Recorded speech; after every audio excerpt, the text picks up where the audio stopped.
Wapi makofi yao? Na wapi makofi ya our CEO? WJ Mdolo Foundation. CEO amesha set the trend. So the next person to dance is the patron. Nama mnaonaje? Yes.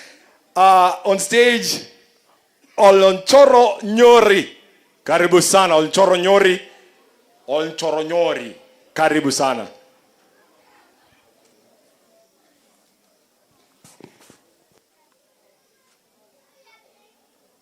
In front of you is a grade 8 learner from Onjoronyori JSS, ready to present to you a poem and the title, Climate Change. So, sit back, relax, and enjoy. My soul is so grieved. My heart is so hurt because of the climate change, obstruction, distractions, known as climate change. Oh, climate change, how sweet and lovely is the melody and the sound it is. As sweet children of this generation, we want to voice out about the impact of climate change in our land. There are many bad effects of climate change: hotter temperature, food insecurity, and even more others. Shady thick forests were full of food to survive. I giggle with joy whenever I see a toddler run after a butterfly. This joyous time is to become a treasured memory very soon. If no one bothers me, I need green, I give green, keep me green. Thank you. Wapi makofi yake. The next team tafadhali tuharakishe. Because of time tuharakishe. Then after them we'll have Fringes of Hope. Fringes of Hope, wakae karibu because you're coming up next. Then Ereteti Junior Primary, you be on standby. Take it away. In front of you is Olchoro Nyori students ready to present for you a poem. So sit back, relax, and don't forget to have a banana smile. Our environment, our big home, give off life for all the living. We do all by fully caring what a place to dwell in. We have many types of forests: natural forests, planted forests. Therefore, we should minimize cutting our forests to avoid desertification. The rivers, streams, and sea around, they all beautiful the world. Let's make them spring and wonder, so that they can beautiful our world, our savannah, our own pride. As they all walk the big five, for they make the land living. What love and caring do they deserve? And not forget our wildlife, our heritage. Thank you. Okay, thank you so much. The next on stage, please, tuharakishe. Please, run. I said run. Alafu tukaribie mic. Songeni mbele kidogo. Thank you very much. These are the leaders of tomorrow.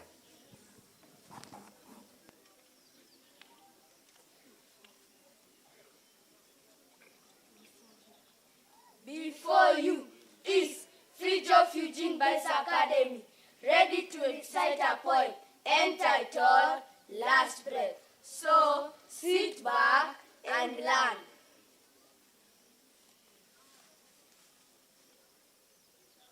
Why must you chop the trees down?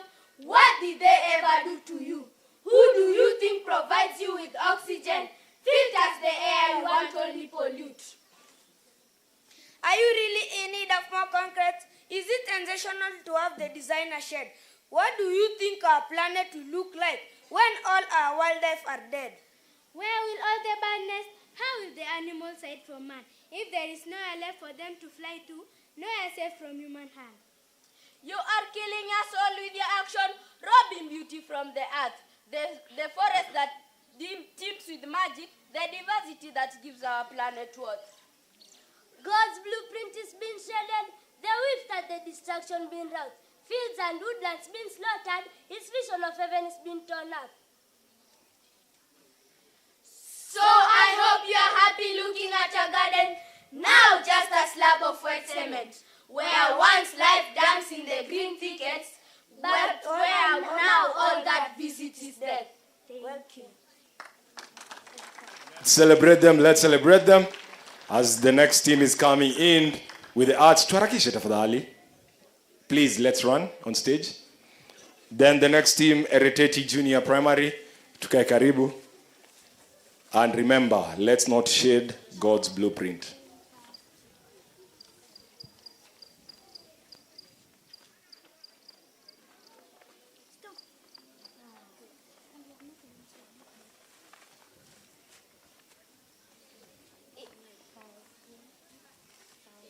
In front of you is Free of Eugene Boys Academy, ready to present to you artwork. So, sit back, relax, and learn. My name is Jibril. We are going to discuss about the pictures of art. You can see hands are part of art, smoke coming from the factory, waste coming from the factory, dry trees, leaves, birds, mountains, rivers, trees, boats, fish, flowers, ocean. My name is Fernandez Bukachi, and I would like to tell the meaning of the symbols on our artwork. So as you can see, there are hands and half part of the earth. This means that everything on earth belongs to our hands, because when we cut trees and plant trees, we use our hands. And there is a tree. One side has the leaves and the other side has dried up. This means that this side, the air is well conserved. And the blue color represents the clouds and the good condition of weather. And the green color represents vegetation. On the other side, this is a lake with dirty water and dried trees. This means that the air is polluted and even the water. On the other side, you can see a boat on water. So this means that there is water transport and there is even fish on the lake. This means that there is source of proteins. Apart of that, we have used two different techniques to draw this artwork here. First, we have used smudge technique. Smudge technique is the smearing of color onto a surface to show light and dark tone. And the other technique used is cross-hatching. Cross-hatching is the technique of shading where we use lines to show light and dark tones. An example is here. Thank you. Thank you very much. My name is Esther Neema. We are going to discuss about benefit of non-polluted area. We come here in the tree. Tree can provide for us oxygen. And when the sun is shining, we can use it as shade. And the hills here, it can attract tourists. And the river, people always use like swim. They swim there. The green colors, the way they tell us, represent vegetation. When we see the boat, it shows us that here you can do fishing and the transport, use as transport. And we see fish, they are source of protein.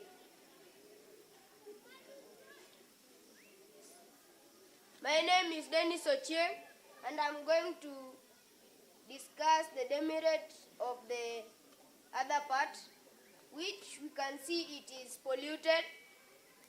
We can see a factory here producing smoke. This smoke, when it goes on air, it affects the air, so the air will be polluted. And if it has already polluted, the plants that they are inhaling the air, they will dry up because of the polluted air. And when we come in the causes of air pollution are there is some disease found in air pollution like skin disease, cancer, and breathing problems. And what is air pollution? It's the introduction of harmful gases into the air. When we come down here, we can see factory draining waste into the water. This means that if this waste goes inside the water, the oil that are inside the waste can cover the water, and the small animals that are inside, they'll die because the air cannot enter inside because of the oil that have layered up the water. And what is water pollution? It's the introduction of harmful substances into the water. Causes that or diseases that are found inside the water are waterborne diseases like bilharzia, cholera, and typhoid. Thank you. Thank you very much. Thank you very much. Asanteni sana. Tuwapigie makofi. Asante sana. Asante sana. So the remaining groups, tafadhali, when you take up the stage, only 2 minutes. Ikiisha dakika 2, I cut you. Sir, we are in agreement? 2 minutes maximum. Walimu, tafadhali, let's ensure that this happens. 2 minutes maximum. In front of you is grade 8 learners from Heritage Junior High, ready to present to you a poem entitled The Chosen Generation. The Chosen Generation. So, sit back, relax, enjoy, and have a banana smile. Welcome. Many people are in the environment, degradation that is all around us. But complaining is not enough. We need to discuss what needs to be done. The primary air pollution causes carbon monoxide, nitrogen oxide, sulfur oxide, hydrocarbon, dust and smoke particles that affect our health and other people's too. This cannot go on forever unless you are on a self-destructive mission. Change is possible when enough courageous people grasp the need for it and become willing to act. If we don't conserve trees, then we are doomed. Our future and the future of our children will be doomed too. We should aim at being part of such event right from the grassroots of our village. Our land, our future, we are generation restoration. The earth is everybody's home, and nobody likes living in a dirty home. Together we can make the earth a cleaner, healthier, and more pleasant place to live in. Remember, our land is our future. We are generation restoration. Thank you. Hapo sawa. Asante sana. And our adjudicators are considering time, so wale ambao watakuwa kama hao, bonus points courtesy of the MC. In front of you is Heritage Junior School, ready to present you a poem entitled Kenya's Heritage We Guard. Entitled Kenya's Heritage We Guard. So sit back, relax, and have a charming smile. Welcome. It is my land, our land, a place of beautiful solitude. Let's make her the best by polluting less and less. Kenya's Heritage We Guard. Our land, our beautiful home, she freely provides all we need. The food we eat and water we drink, the air we breathe and home for many. Kenya's Heritage We Guard. Our rivers, lakes and oceans, all choked with waste. Birds, animals and fish die, then we start wondering why. Kenya's Heritage We Guard. The communities in about the world, they need to realize this can become real world. We need to raise awareness about this situation because this can ruin our land and nation. Kenya's Heritage We Guard.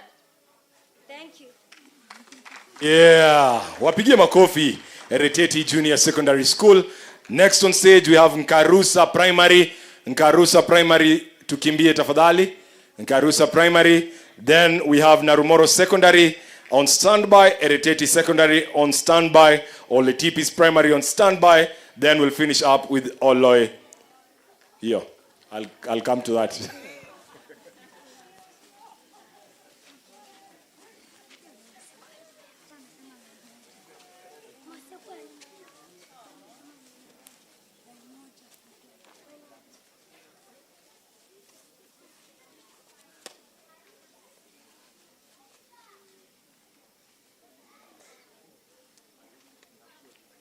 In front of you is grade 3 learner ready to present for you a poem entitled Mazingira.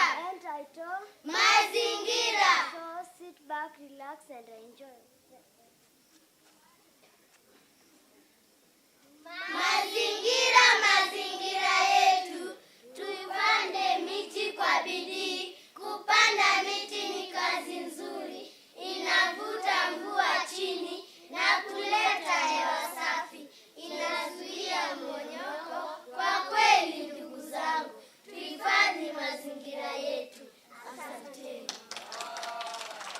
Wow. Extra points. Hey, MC's points, huh? Let's have Narumoro Secondary School. Tafadhali tuharakishe in that order. After Narumoro, Eriteti Secondary School, tukue karibu. So, please, gentlemen, ladies, tuharakishe.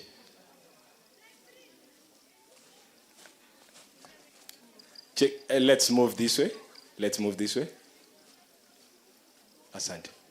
Majestically, systematically, in front of you is Narumaru students ready to present a poem entitled The Certification God. The Certification God. So sit back, relax, and have a banana style.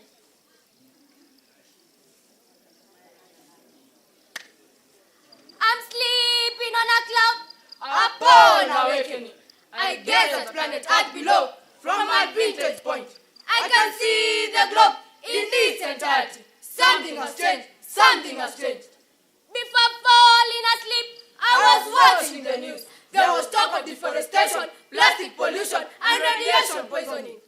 But the word I'm seeing now is at peace. A lion sleeps with a lamb. People from all cultures, nations, and languages living in harmony. A true rainbow of mankind. The air is sweet, the water pure and clear as crystals. No need for more tears. All is well and calm, so soft and tender. This certification, destination, the certification gone and gone forever. Thank you. Yay, makofi yao. Wapi Eriteti Secondary School? Yes. Now this is what I'm talking about. Yes. Run.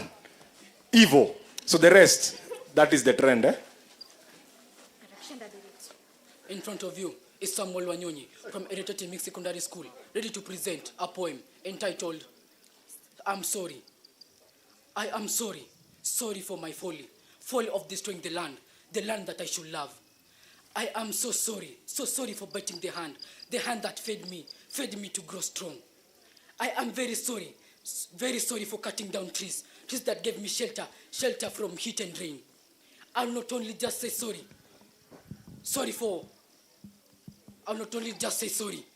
cutting down trees that also gave me shelter from all bad neighbors. I thank you all. I'm determined to restore the land that I destroyed by cutting down trees that gave me shelter. I am very happy.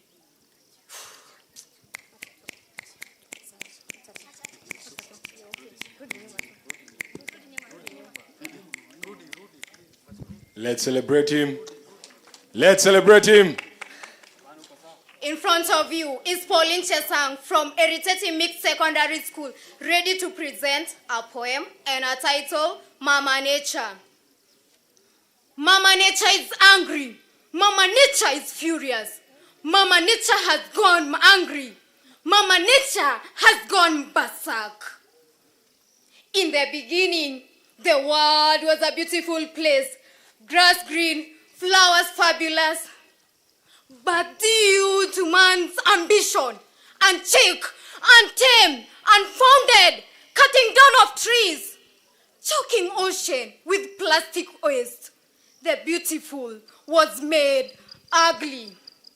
Despite the ugliness, hope flickers like a guiding light. It is our responsibility to follow the lights. It is the yearning heart that sets things right.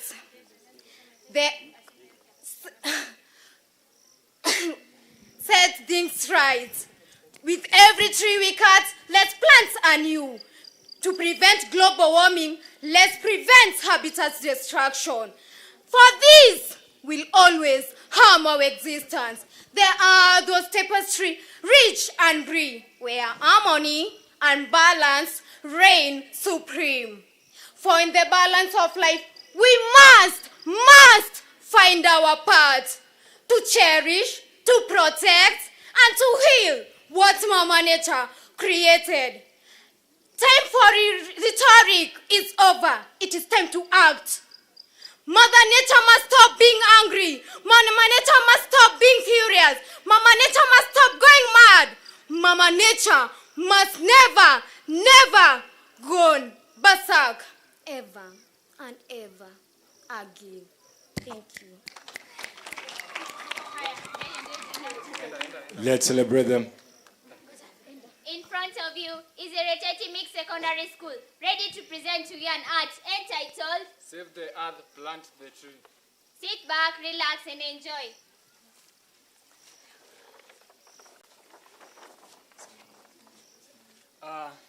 In this art, you can see that there is two different parts. There is a part that someone is cutting down a tree, and there is some people who are planting the tree. The one who is cutting the tree is destroying the ecosystem, which is the habitat of the bird. And these who are planting the trees are encouraging rain, which can bring us more food. Thank you.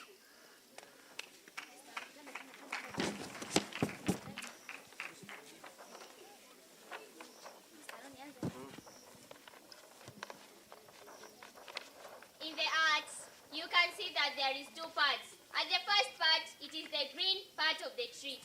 The green part is always green and good in bearing fruits. Hence, leads to the good production of fruits. Hence, human beings cannot suffer from hunger.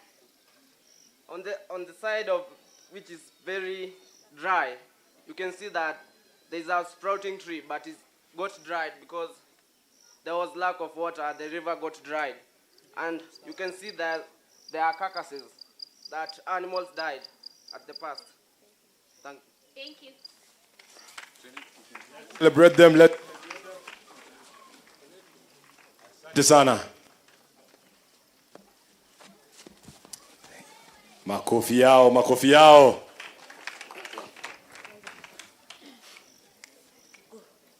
Ololo Itikoshi Comprehensive School, ready to present to you a poem on environmental conservation by Madam Naomi Morioki.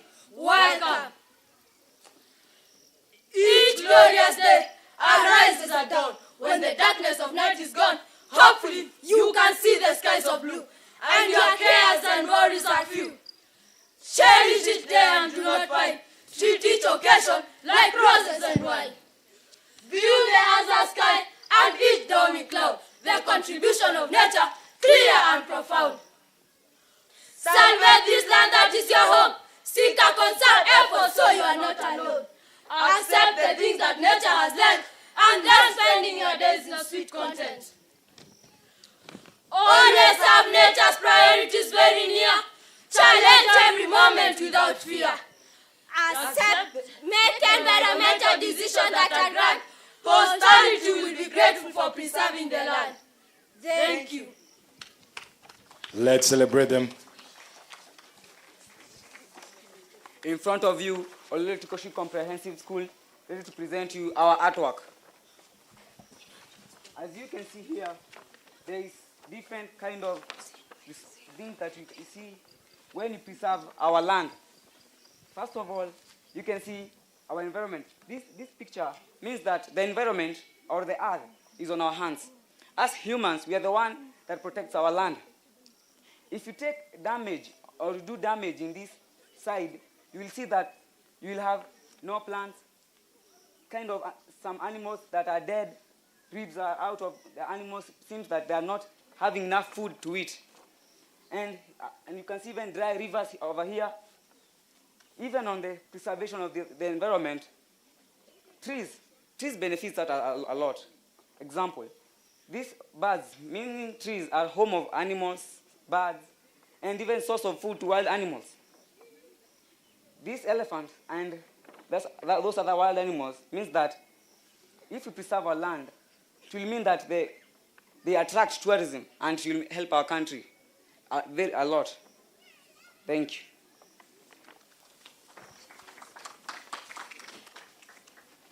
From Ololo Itikoshi, Arts by Janet. This is how we should conserve environment. The first picture you see here is when our environment was very nice and attractive. When there is a kind of a story, when there was drought, people started to cut off trees and they killed the animals. After that, the elder or the leader of environment addresses the people. And he told them that, see the mother nature, the way he is crying and being treated in everything that it's going through. Here, we can see a man here planting the trees, which means that these people listened to this man and they started now to conserve environment.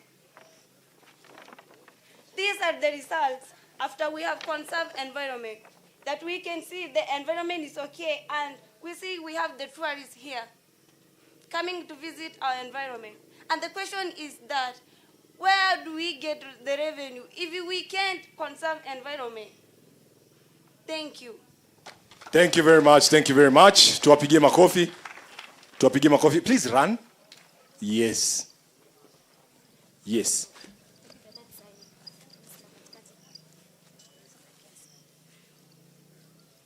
In front of you are the desertification fighters from Olol Tepes, ready to hand out to you a poem entitled Look at Me Now. Entitled Look at Me Now. So sit back, relax, and don't forget to loosen your tie.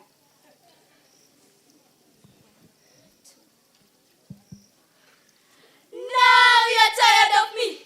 You consider me hideous and an alien to you. Made my demeanor exam and awful. You are not tired of seeing me in pain. Look at me now. Took off my pillars and devastate my elegance. Moreover, cause my comrades vanish from my presence. I am thirsty and tired. My face has been left with wounds. Look at me now.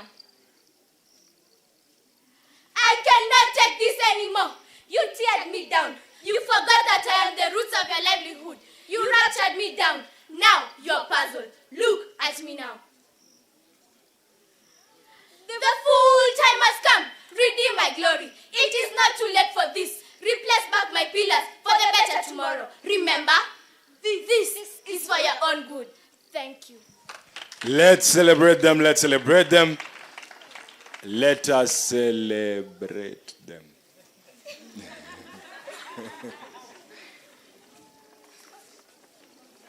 Please, let's move closer to the mics. I believe this is the last article on stage as we wind up.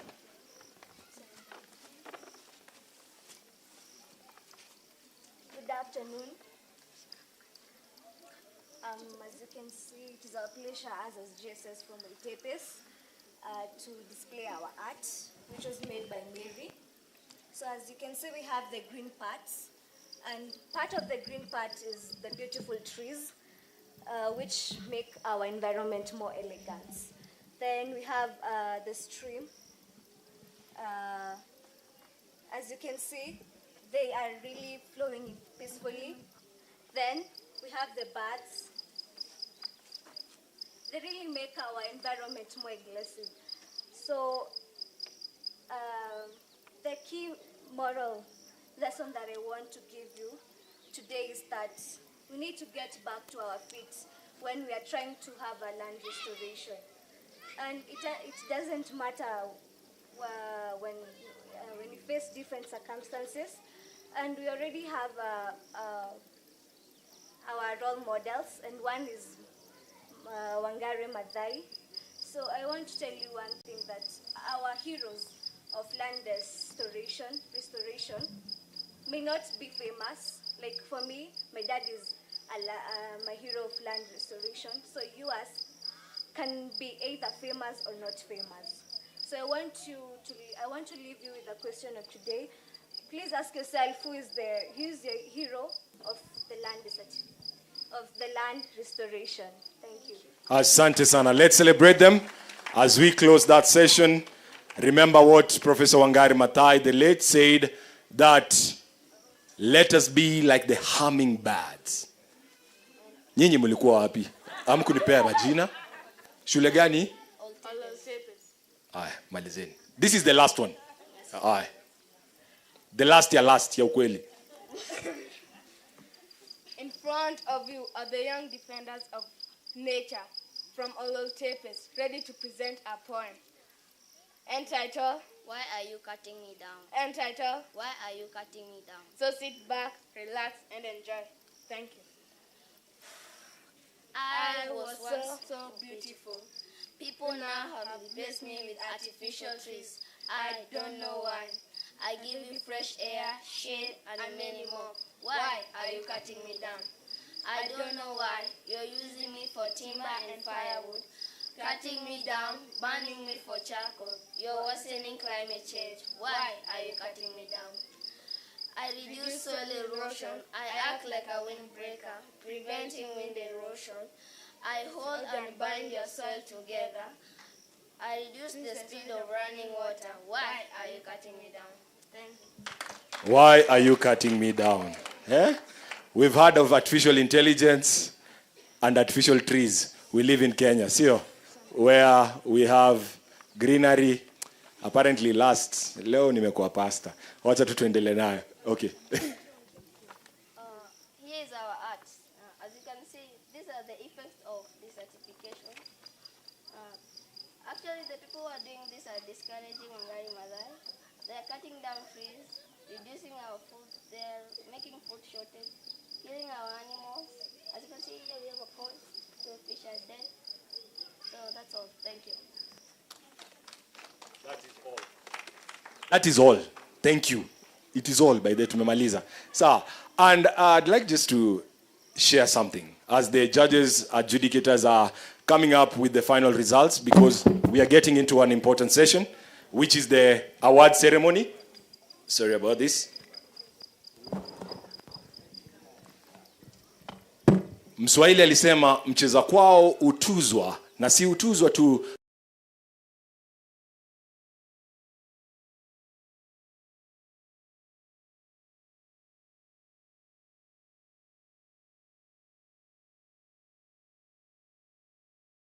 Meaning, as the first, you see, WJ Mudolo today is launching officially, right? And the agenda is 2 billion trees by 2030 across Africa. We have debuted something new, something fresh here in the country, and this is an environmental competition. Today being World Environmental Day, we'll be seeing more of this. So wherever you're watching us from, jua kwamba next time it might be in a town next to you, it might be in a school next to you.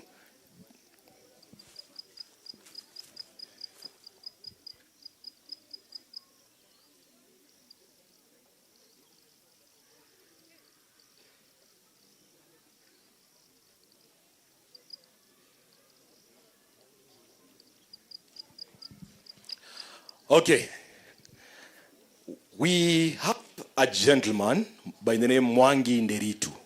I want to invite him on stage. He is going to talk to us about something very, very good. Sio? Nimewambia kwamba mcheza kwao hutuzwa na utunzwa. Na atakuwa anatuongelesha kuhusu tuzo ambazo tutakuwa nazipata hii leo. Karibu sana. Tumpigie makofi.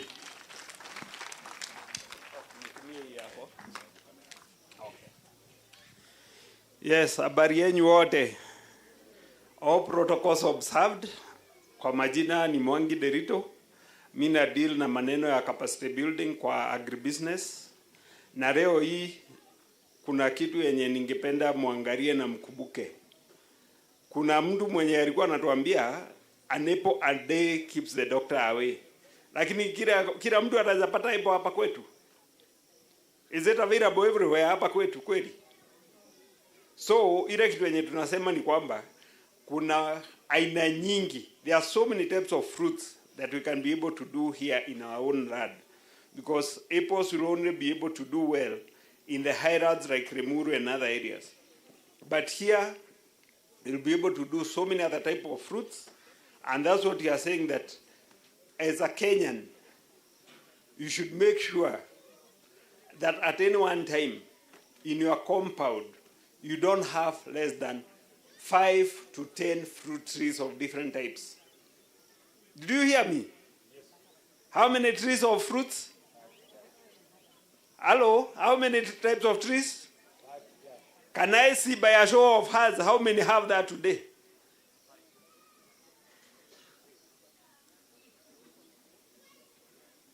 Only one person have more than 5 fruit trees. So it means that all the time you have to go and buy. What we are saying is that this will be among what will be given out today, for you are going to read more, because as the population increases, it also means something. Those trees become a source of income. And that's why, for you, when you are looking at them, you're supposed to be looking at them in 2 ways. It's giving you good nutrition, but at the same time, it's also a source of income. Like now, for example, if you are able to provide the school next to you fruits for the children who are there, how much money could you be getting? Must they go to the market far away to go for the fruits? Or can you grow them and you provide them? And even for you, you hear like now, Kenya is doing slightly better in terms of avocado. We are overtaking South Africa in terms of exports. But the question is, now that we know avocados do well here, how many people have avocado trees here? So all those things, you need to go and start looking at them directly and asking yourself those questions. Which kind of fruit trees can I be able to plant in my place? Which kind of fruit trees can I be enjoying? And when you do that, it will be for your own benefit in terms of health and also financially, because you'll be saving money, but at the same time also, when you have a lot, you'll also be selling in the market, because Kenyans at least also, they are known to be people who like fruits, but sometimes we are forced to import, and that means that your money has just taken flight. Instead of you keeping your money has taken off. So what we would say is, this book is also available for those ones who would like to have it, and therefore, make sure that before the end of this year, at least a minimum of 5 fruit trees, but a minimum of 10 would be much better, of different types, because they normally grow in different seasons. You find that now we are going to a season of another kind of a fruit, we are going to another season that is of a different one, and therefore, if you have a variety, it means that at any one time in your place, you have fruits. And that's what I would say, that even as you plant trees, can you make sure that you have enough fruit trees? Thank you. Thank you very much. Let's celebrate him. Teachers, please, I'm reminded that you should not leave, because we have a copy for each school present or represented here. So please, msiandoke. Walimu, tafadhali, ensure that everybody is a winner today. That's what we are trying to say.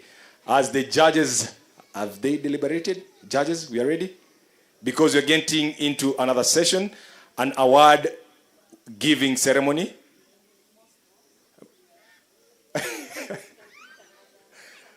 Okay. I'm told they are winding up. So as they wind up, please allow me to recognize a few of our partners who have partnered with us for this event. It has been a success. Wanasema kwamba hayawi mwishowe huwa. After a long time of planning, talking to government officials, talking to local organizations, talking to schools, talking to partners, the day is finally here, and it is done and dusted, because we are getting to the last minutes, the last few seconds of the event. Allow me to appreciate our NCBA. We have CITAM Schools, which is our venue here. It is our home of World Environmental Day 2024.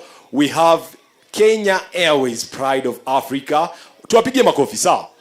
Tuwapigie makofi. We have the Kenya Forest Service fully represented here. Tuwapigie makofi tafadhali.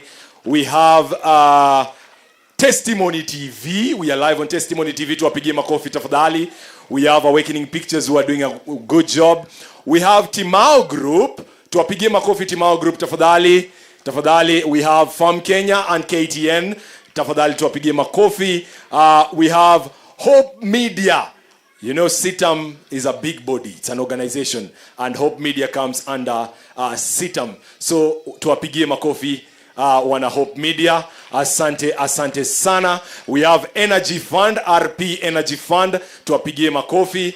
We have KNUT, Kenya National Union of Teachers, fully represented here. Asante, asante sana. We have KEFRA. Yes. Tuwapigie makofi tafadhali. Asante, asante sana. We have various schools represented here. I'll be inviting, or I'll be mentioning you because I can see the judges are fully done. I think right about now, they'll just give me a representative who will be coming in. And as we're talking about representatives, remember, this is the inaugural. This is the debut. This is the first edition of the WJ Mdolo Foundation planting 2 billion trees by 2030.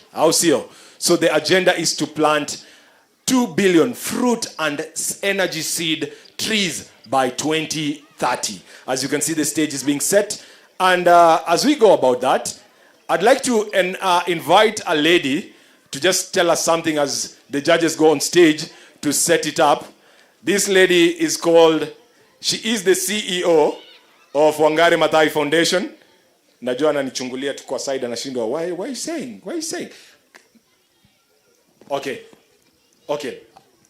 As she finishes, Biden, karibu sana, come.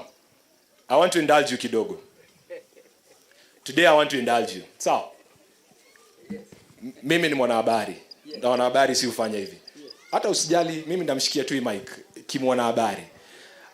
What have you been looking at? I saw you are one of the judges there. What were you looking at in your judging? We were looking at the content because whenever they give us some poem or whatever, there is content. And if it is about environment, you judge whether it is sound. And the other one is voice projection, like how they are making you hear properly. The other one is how they have the command, like you feel you must listen to them. And the other one is, what was the third one? And probably this is the first edition, as we get that third. And it's somewhere there? Yes, let me run the mic. Yes? No, we just wanted Bidan to help us do that demo as we wait for the judges to complete, so that at least we use one stone to destroy several birds. Yes. Thank you so much.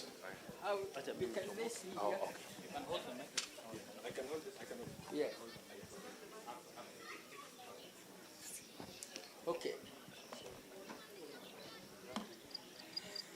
We are now doing demo on how to plant a tree or a seedling. You know, somebody said that we plant a lot of trees, but if you come there, you go there after 1 month, what do you see? You don't see any tree. Like today we have also planted. I'm going to demonstrate how you do conservation method such that even if it dries for the next number of months, the tree is still growing. I want you to assume that this is the tree, this is the hole. Okay? We assume this is the hole. Now we have a number of things we are going to put to this hole. Of course, one of them is the soil. The other one is manure. And we are also going to use, be showing them. The other one is, that is the soil. Then the wood ash. And this is the kind of soil you have here, which is black cotton. And to make it a bit easier, we are also going to mix it and put this down. I want you to mix this, put it down there. I want him to mix the clay one or black cotton and the soil. Why do we mix the two? Why do we mix the two? To increase the permeability, or to increase how the water and the air can be able to go through, because they are needed for that to plant. And okay, that's done. Then we have green vegetation. If you have even dry vegetation, you can mix together. Why do we have the vegetation? It's so that when we put water here, they will be like a sponge that is going to hold water and keep it in store until probably you water again or until another rain comes. Now we are going to put them kuja kidogo.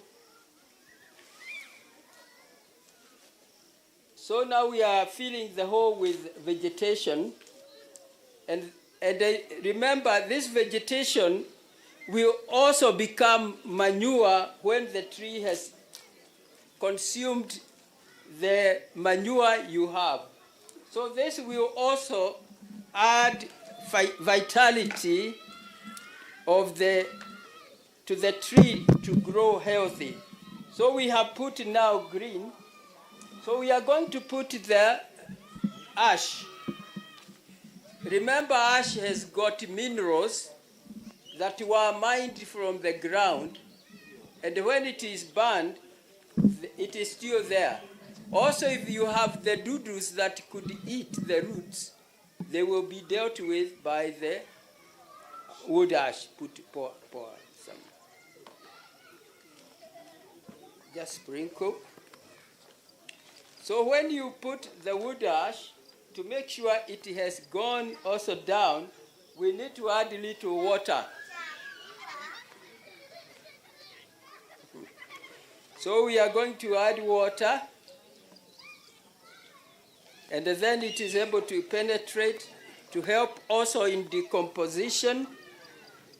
Now, after we have done that, we are going now to put manure mixed with the soil. Mix some soil. Yes. So we assume it is well mixed. Now put it here.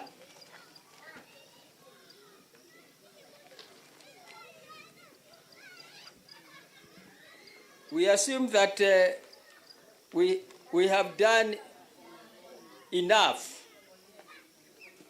So we have now the soil mixed with. Let me have empty that.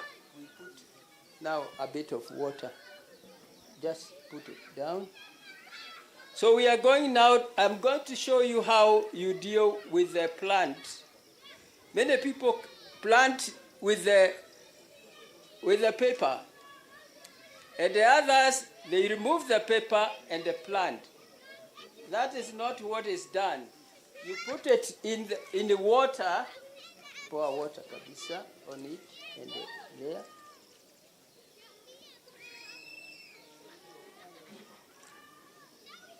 Let's again assume that it has been in the water. Then the next thing, you massage. The way you yourself, you go to be massaged and feel good. It also feels very good when you massage. When you massage, air also gets in and the water. Then you tilt it like this. Then you start removing the paper. Hold there, we remove the paper. You see, we have removed the paper now. Yeah, clap for me. And then you come here and plant your and you put the soil until here. When you have finished now, we are trying to save time. Then you make sure you put like 20 liters of water. That means even if it stays for 3 months, it is still has got what? It has put in a store. So when we plant ourselves, my organization, we get like almost 98, 99 germination of the plant. Whether there is a drought, we get it. Asante. Asante sana. Let's give him a hand clap, a round of applause. Come here. Wewe, let's ask you a question. What's your name? What's your name? What is your name? Precious. Precious. Is Precious your name? Asante sana. Let's give a hand of applause to Precious hapa. Shuka chini mama. Thank you so much. Precious aende apewe chai, akunywe. The judges, are we ready? We're not ready. Wow. Wako na kazi ngumu Kibarua sana. But allow me just to also thank each one of you.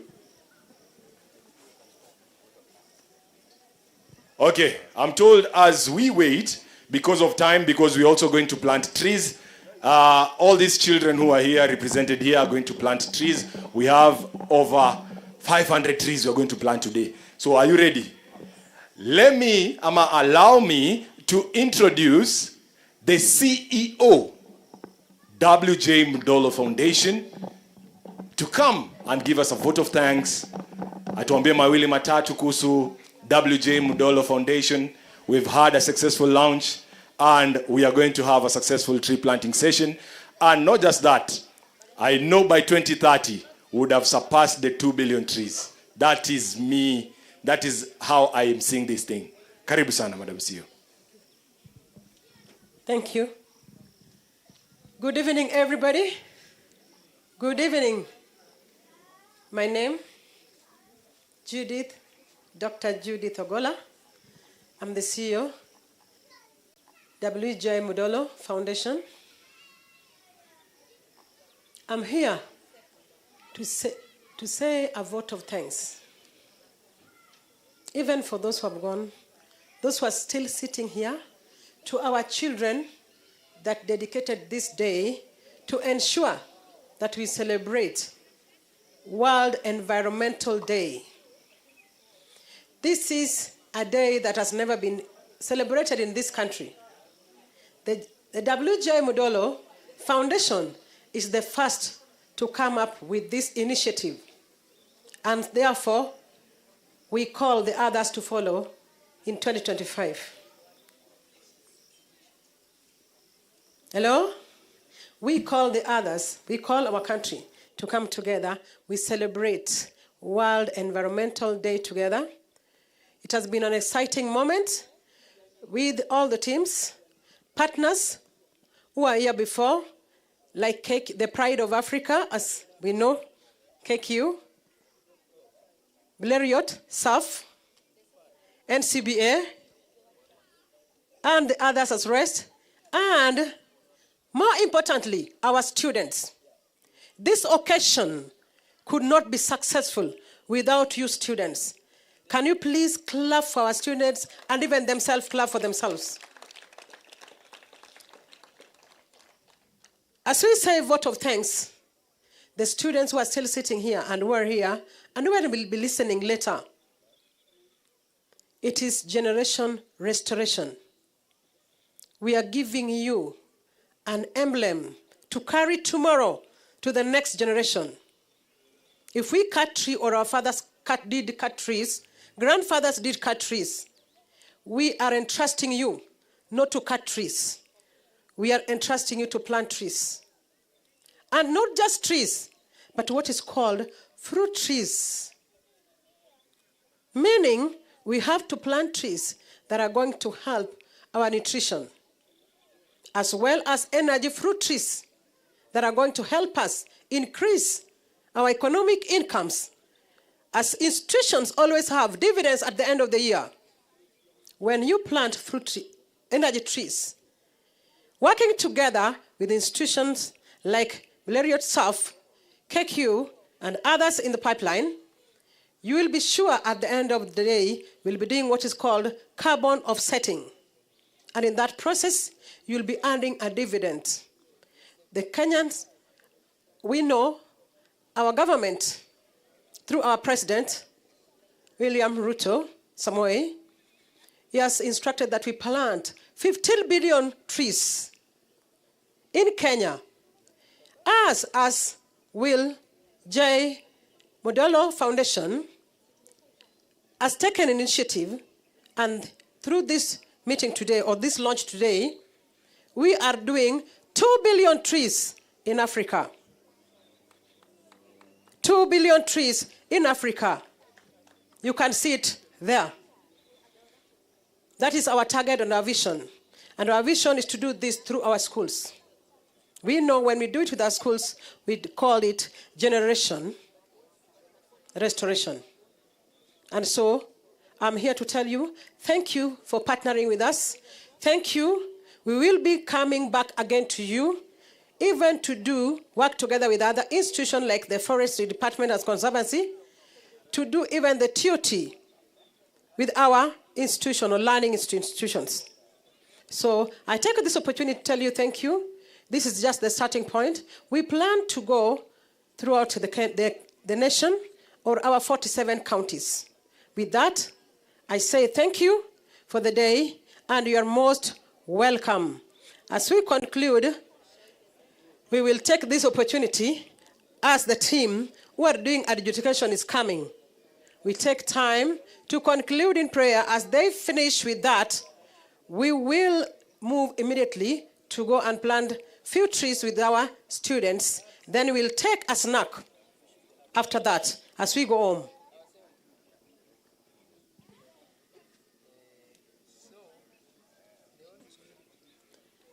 Lastly, but not least, and not last, all teachers, we have prepared for you some trees, fruit trees, energy trees, to take back to your schools, that you are going to help our students to grow together. So ensure that you don't go. They have been prepared according to schools. They are already there. And we will just go and pick after this. And the last one is that we have given certificates, or we will be giving certificates to all those participated, those who did a competition, and those who attended.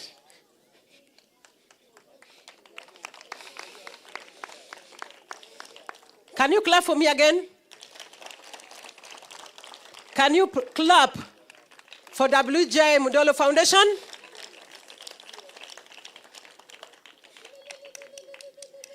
Yes, do that one.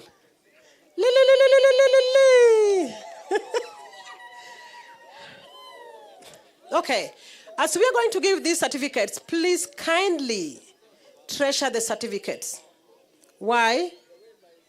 In the near future, we'll be having policies that will require you to have certificate of planting trees, like good conduct. Did I leak an exam? Yes, I did. For your prosperity, keep the certificate we are going to give you very well and keenly. So with that, I think we'll end with a word of prayer. Then we'll hear the adjudicators. We go and plant trees. Then from there, our children and our visitors will go and pick lunch and carry as you go. Carry our snacks as you go. Is that okay? Okay, let's pray. Heavenly Father, we thank you today for the great things that you've done. Thank you that you have given us a generation that we can nurture. Thank you for our children. Thank you for different institutions and organizations that were presented here today as we celebrate the World Environment Day. We thank you that you gave us an environment to sustain in a sustainable way, to recover what has been lost with challenges of climate change. And with this initiative, we are here to tell you thank you. We decree and declare Psalms 91 of protection to protect as we go home and return back from schools where we came from, our different home destinations. Both the institutions that were there, the students from their institutions, and lastly, God, we thank you for CITAM that gave us opportunity to host this event in their school. We thank you for the government of Kenya that gave us opportunity to launch the initiative in this country. May your name be glorified, Jehovah God. In Jesus' name we pray and believe. Amen. Amen. Let's celebrate our CEO, WJ Mudolo Foundation. And we're getting into the next stage.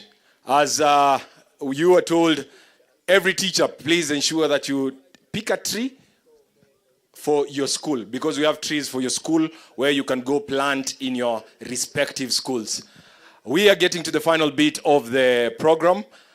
And before I welcome the adjudicators, we have a number of certificates of participation. So ensure teachers, because there are quite a number, we might not be able to read each one of them out. Please, participating schools, teachers, be on standby so that we know you are able to pick certificates of participation. My name is Brian Tsuma. Call me Captain, God's favorite host. I've been your MC since the beginning till now. As we come to a close, a big thank you to you, our viewers, who have watched us since the very beginning of the event, whether be it on Facebook, be it on Testimony TV. A big thank you to you. The environment is safe, courtesy of you. The environment is safe, courtesy of the World Environment Day. A big thank you to everybody who participated in this. And a big thank you especially to WJ Mudolo Foundation, the patron Duncan Otieno, the CEO Judy Ogola for facilitating this event. All protocols observed. A big thank you for being here. Tunashukuru sana to all our partners. Asante sana. We could not do this without you. Right about now, the judges are ready? Okay, let me invite the patron to give us a few words as we wind up. Karibu sana, patron.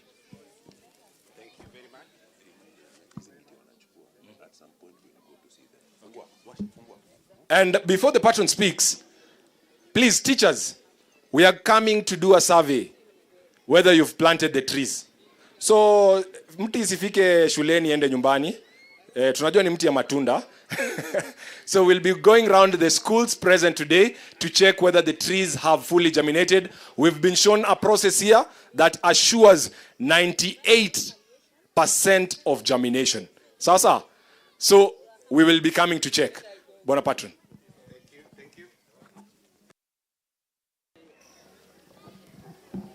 Thank you very much, the adjudicators. As you are still cracking the numbers, I want to assure even the ones that are on their way, because others have to go because they are coming from far. All the students that participated here, all of you are going to get a certificate of participation. So it means all of you are all winners, which you can hang at your homes, in your rooms, in your cubes. There are still cubes in secondary schools, right? Okay. So we'll give you that just to show your love and interest for environment. So no one is a loser. Okay? So as much as we have the competition, as you wait for them to clear, we just wanted you to understand that all of you will get that particular certificate. And as we also wait for them to know what is coming, we also have, as you heard, so these certificates, some of you might not get them here. We will leave them with the school here. Then they will be able now to give you, sort out the names, and then they will be delivered to you. We'll arrange with them to deliver all these certificates to you, the ones that are sorted with the names of each of the schools. I believe that is okay, so that we don't keep you here giving you the certificates. Okay? Then, as they work here, you had one of the, there's a book here in agriculture that you had. This one will be donated to the schools, the first 3 schools, the number 3, both primary and secondary. So number 1, 2, 3 in primary, including JSS, 1, 2, 3 will get this book. We are just trying to give you of what you expect. 1, 2, 3 will get this particular book. Because the schools, the 13 schools, will be ranked number 1, 2, 3 overall, both poem and art competition. So that is coming. Then the winners, we only have 4 winners, 2 in primary, both the art and competition. The poem and the art competition, there will be 2 winners. Then secondary the same, also 2 winners. Okay? Art and poem. Then with that, we can't be ready with the certificate until we know who is the winner. Then when this will be collected, we'll ensure that this particular week you'll be able now to get the certificate printed with your name. We don't want to give you one that is handwritten. We'll also print that with your name, and that winner, your school will now get the trophy as the best winner. So you will get your certificate as the winner for your school, and your school will have what? A trophy that will be printed also in the name of your school, because you are the one who has won that trophy to your school. And then we label it on the area that they have won with their name. So we wanted to give you the prizes that we are going to have so that you start processing of the prizes that we have. And we are going to work with the forestry team to ensure that we run this program, just like the same way you have football clubs, yeah? Or you have the other sports. We want this thing to go all the way to national. We'll be starting with, is it ward level or zone level? Ward level. Then going to sub-counties, and then moving to county. Then we hold one national event. Like what you have seen here, you have seen our young generation are very aggressive about environment. We want this thing to become something that you are passionate, and we also reward you for what you're doing. So we are going to work with the forestry team and the Ministry of Education to ensure that we create this thing that it runs all the way to the national, so that at least on a day like this, we'll not be only having a few of you, but we'll be having those that have moved from ward, sub-county to the county. Then the county will give us the what? The team that will come and give us the poem and art competition at the national level. That's what we are looking at, and that will do. We are trusting God. Next year, a day like this, we will be having, as we celebrate World Environment Day, we'll also be celebrating our young generation on that particular day, having a competition. What you have just started here is just to learn on how we can be able to drive this. Our judges. Numbers are becoming hard to crack here. They are, I know you are waiting, yeah? Na kuomba pia unaomba, yeah? Yeah? You are going to win. Omba tu. You are going to win as you wait for them. So be ready. You are the champions of this program, of this competition. So you must be proud. So when we are saying you are among the ones that launched this kind of a program, you are the champions.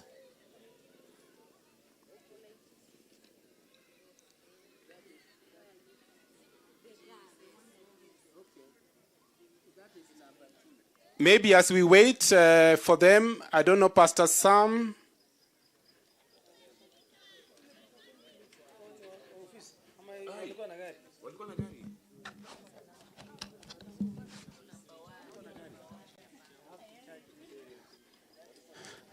We want to thank CITAM, Children's Center, and CITAM schools for hosting us on this particular ground, and I will call the CEO to come and give a token of appreciation.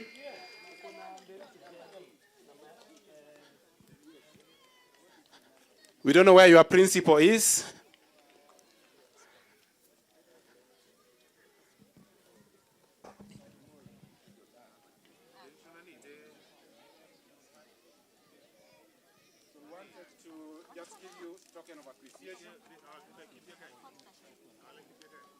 For hosting this particular occasion on this day.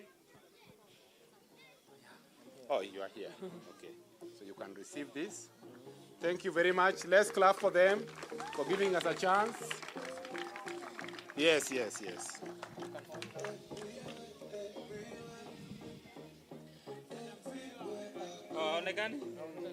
Okay. Hi, now. Is that okay? Okay. Good. Thank you very much, CITAM. Thank you very much. Yes. Haya, piga ingine.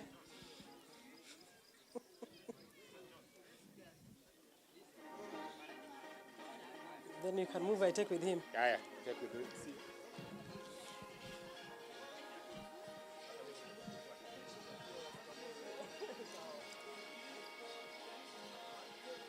Okay, come, you come.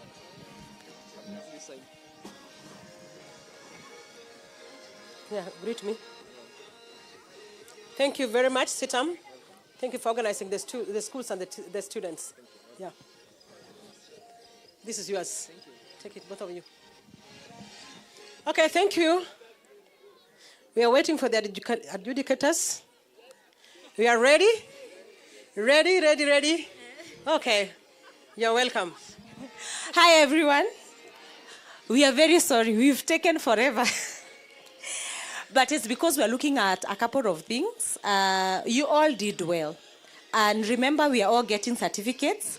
So we are not saying that there's number one and number last, but there are those who stood out for us. There are things that we are looking at when looking at the poems. We are looking at your voice variation. We are looking at the facial expression, your audibility. That's what we're looking at. The content. Do you have content? Do you know what exactly you're saying?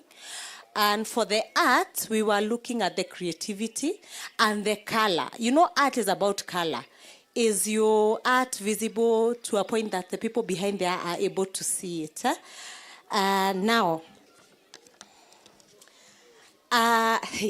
the names of the school are, I will not probably pronounce them the way they're supposed to be pronounced. Oh, sorry, I did not say my name. I'm so sorry. My name is Nyambura. I am under Wangari Maathai Foundation. I am a teacher by profession. We go to poem. Poem, I'll start with second runners-up, first runners-up, and number one. Nah? So the poem, the second runners-up, we have Narumoro. Narumoro. Second runners-up is Narumoro. Ai, watu hata hawajafurahi. Narumoro. And then we have first runners-up. We have the girl who did Mama Nature. It's Oleteti. It's Oleteti. Thank you for that, Oleteti. It's Oleteti. The name of the school is Oleteti. Ole? Ereteti. Oh, okay, Ereteti. And then we have number one. Shira Nyawera is number one.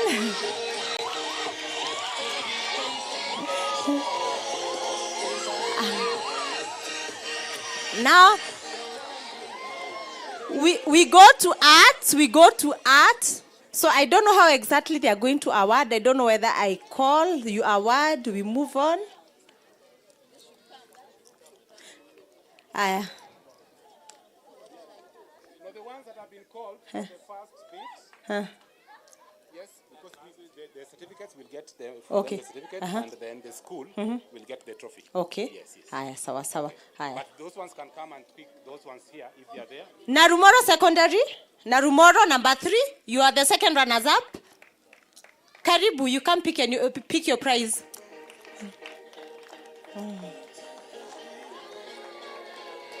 Well done, well done, well done, well done. You did well. Go around.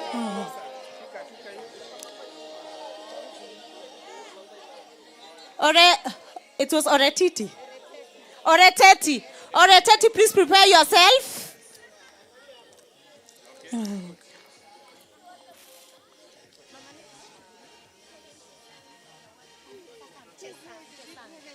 Now we have Porin Chesang, Mama Nature. Mama Nature.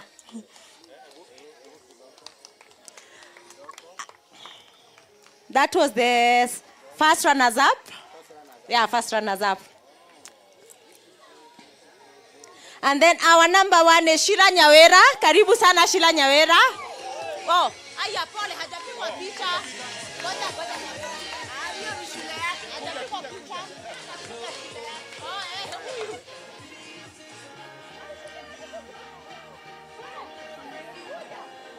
Sheila Nyawera, karibu sana.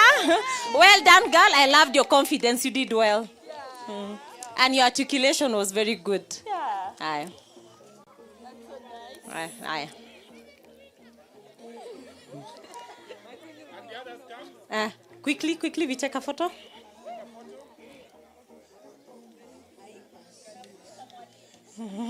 Ni mfupi anatoshana na wanafunzi wake. Now we go to art. Hey! Well done. Well done. Now we go to art. Art, we have our second runners up. Or it's Olaitipis. Olaitepes. No. Olaitepes was the second runners up with art. Kujeni mchukue. Come, get your prize.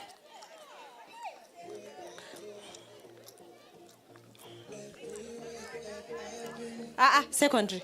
It was secondary. Yeah.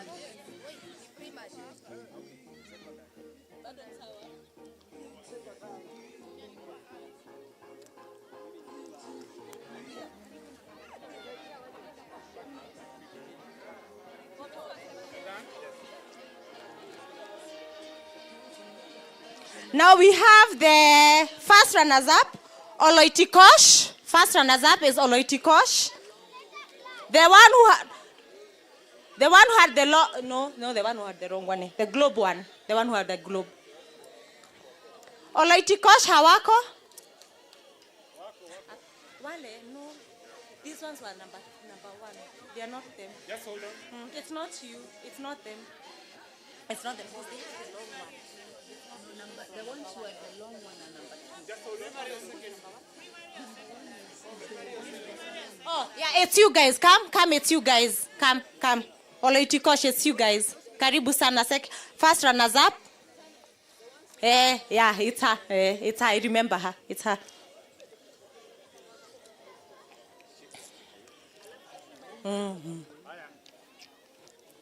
Well done. Your art was very nice and very visible. Self-explanatory.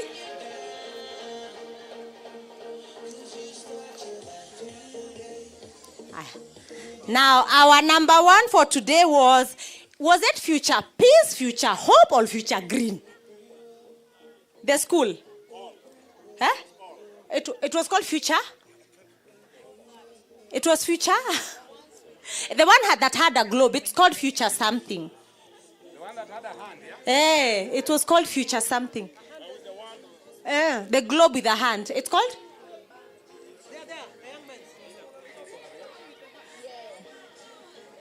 No, both of them. We had show us the picture. Oh, fridge. Is there fridges of hope? It is called fridge of. Yes, that one. Please say it. Fridge of. Guys. That is the one. And they come with a photo. Bring the photo. Where's the photo? Wake come with the photo.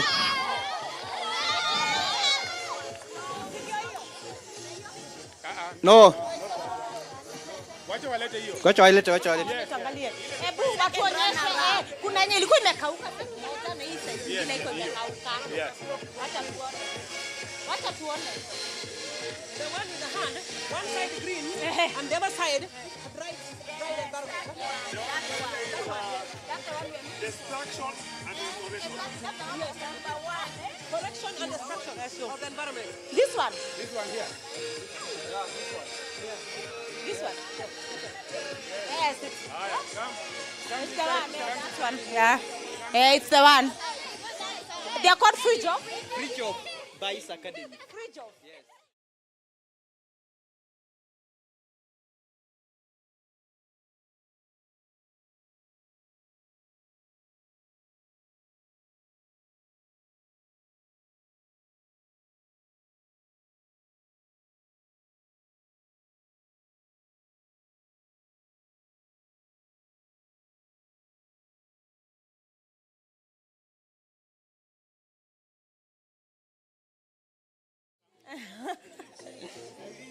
Oh, and we recognize the nini. We recognize the song. It was Ole. You are called who?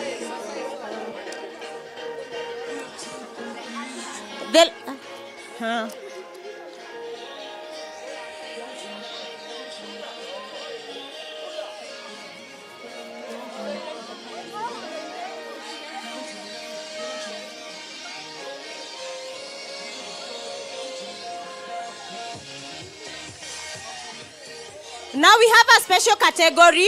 The school that did the song, Oloi. Oloirian, comprehensive, isn't it? Yes. Yeah. They were the only school that had a song and they had a very good attire. So we are recognizing them as a special category.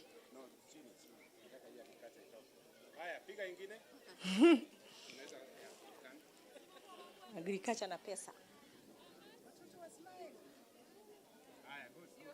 Well done, well done, well done.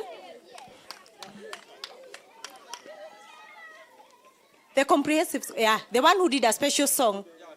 Oh, you are the one. Oh, the kids are not here. The kids have gone. The kids have gone. Oh, they come from far.